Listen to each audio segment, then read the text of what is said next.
talk about Indianapolis for a little bit. I lived in Indianapolis for roughly 3 years. Drove the Loop 465 around there a lot. I liked it. But this is insane. On the Loop, there's 55 mile an hour speed limit on most of, not all of them. People come in off of I-69 and other interstates, I-70 and things, going 70 mile an hour, 75 mile an hour, etc. Speed limit 70 on most of it. Some of them drops to 65 when you get close to the city. But people are velocitized because they're used to going fast. They'll fly on in to 465, a lot of them trying to get to their job on time, etc. And a lot of them are going 70, 75, 80 mile an hour around the 465 loop, which is obviously very much against the law. But it's easy, with all the traffic moving that way, to get going really fast. But if you're not, a lot of times if you're not out in the left lane, out and in front, being stupid fast, a lot of times the police won't bother you and they'll pick those people because it's hard to not drive with the traffic and not get run over if you're over in the right lane and everybody's going 70 mile an hour.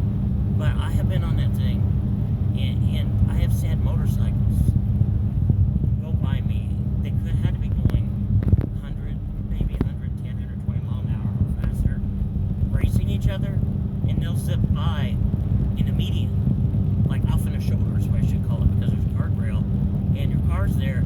If you didn't see them coming because they're coming so fast, even if you're going 70 mile an hour, which you shouldn't be, but moving with the traffic, 65, 70 mile an hour, they'll zip by you, come real close to your mirrors. If a driver wasn't paying attention, because you're not expecting motorcycles to be racing by at high rates of speed, and just did this thing a little bit, you kill them, probably yourself too. At least take your door off, and it'd be a horrible mess.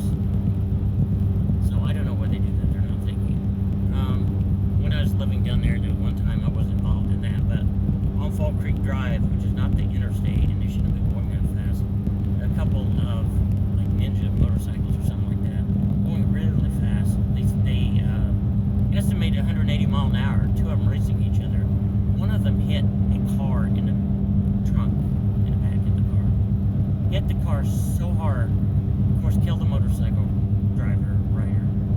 Flipped the car over, killed everybody inside, shoved the trunk in, welded they said welded, it was at least impressed into the trunk so hard, the motorcycle, that it couldn't be easily embedded from the car. That's insane. The other motorcycle driver took off. I don't know if they ever caught them. They had leads and they were trying to catch them. Of course, they'd be racing in, speed, reckless driving, engaging in a speed contest, and then for however many mile an hour over they're going, 180 mile an hour, probably 40 mile an hour zone, something like that. That's insane.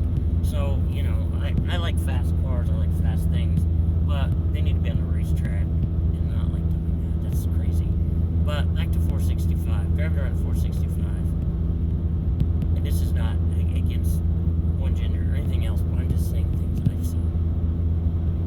I've seen women, when I was going 70 mile an hour on there trying to keep up with the traffic, I'm sitting here clenching the steering wheel with the clench of death, as they say, white knuckling, because the traffic is nuts and everybody's flying and people's flying by you going 80, 85 mile an hour, we're going 70, which all of it's too fast, but going with the traffic, and it's almost bumper to bumper, and I'm sitting there. I've had to ditch it before out in the median because somebody will be crazy.